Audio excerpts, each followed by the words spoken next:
According to the Egyptian Agency for Public Mobilization and Statistics, found out the number of science higher education graduates is way down the bottom compared to the theoretical colleges graduates. So we tackle it down to find out in the underprivileged communities, parents are pushing their kids away from the science track at their high school.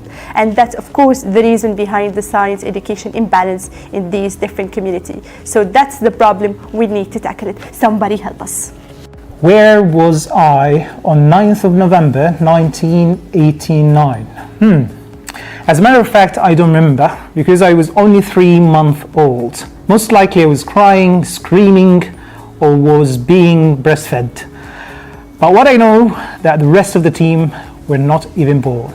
I was lucky enough to be raised in an academic environment, as I am the youngest member of my family. My mother is a high school teacher. I have 2 elder sisters who are physicians and 1 brother who is a physicist. So I always looked up for them. But the eureka moments in my life, when I was 9 years old, when I read the first science book in my life, was about the first 3 minutes of the universe. Surely I didn't fully understand the book, but I knew at that moment that I wanted to be an astrophysicist. And after 15 years, my dream has become true. And now I'm an astrophysicist. Our project is an open space activity where all ages can be educated about science. It's a mobile facility through our science bus that can travel across the country to spark the curiosity of young generations. To achieve that, we are delivering science shows, planetarium shows to underprivileged communities all over Egypt, using our planetarium, the first of its kind here in Egypt. We are working to change the perception, the attitudes towards science to be more positive, and to change the misconception that science is boring and hard and difficult. And that's what allows us to inspire kids and young generation to explore more avenues for creativity. What surprised me the most, especially with the underprivileged communities, is the tremendous hunger for knowledge that you can see on the faces of the children and through their actions, as it's something they have never seen before.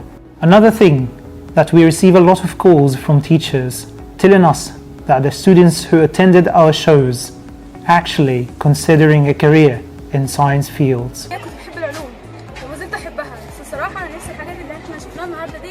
نتعلمها في المناهج اللي احنا بناخدها، مش زي احنا بناخد الحاجات اللي بناخدها في العلوم او اي حاجه بنطلع السنه اللي بعديها بننسى. هنا لما دخلت بجد استفدت حاجات كتيره جدا، حسيت انها في عالم خارجي تماما، حاجه هنستفاد حاجات كتيره جدا. تحس ان دايما اللي هم يقولوا في مصر ان مش هنستفاد حاجه، بس انا بجد اول مره هنستفاد حاجات كتيره جدا كبير قوي ومش حاجه مستحيله عادي. انا اول مره اجي هنا، انا كنت عايزه لما اكبر ابقى دكتوره، بس دلوقتي غيرت رايي وخليت هاني حاجه اكبر ان انا ابقى عالمه. Our ultimate goal is to break the wall between science and society and achieve education equality by reaching out to the unreachable. During the last 10 years since the start of the Fun Lab, we had a dream to reach all school students in Egypt. We started in Cairo since it's our headquarters. After that, we aimed the nearest cities like Dahliya, Ghorbiya, Alyubiya and Ismailia. We've visited those cities many times, and our activities reached to a lot of students there. After we saw the impact of our activities on those little minds, we said it's our responsibility to go further, to go to the cities that don't offer so much experiences to their students. We started with New Valley Governorate.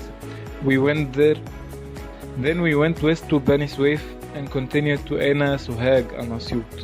During this period of 10 years, we almost covered all Egypt governorates, more than 20. We visited around 500 cities. We delivered around 40,000 hours of our activities, and our activities reached 1 million students. Our project is about reaching the unreachable, and because of the current COVID-19 situation, it makes things harder for us. How are we going to reach out to people with no internet access? We need to keep inspiring kids, and that's what makes me awake all night.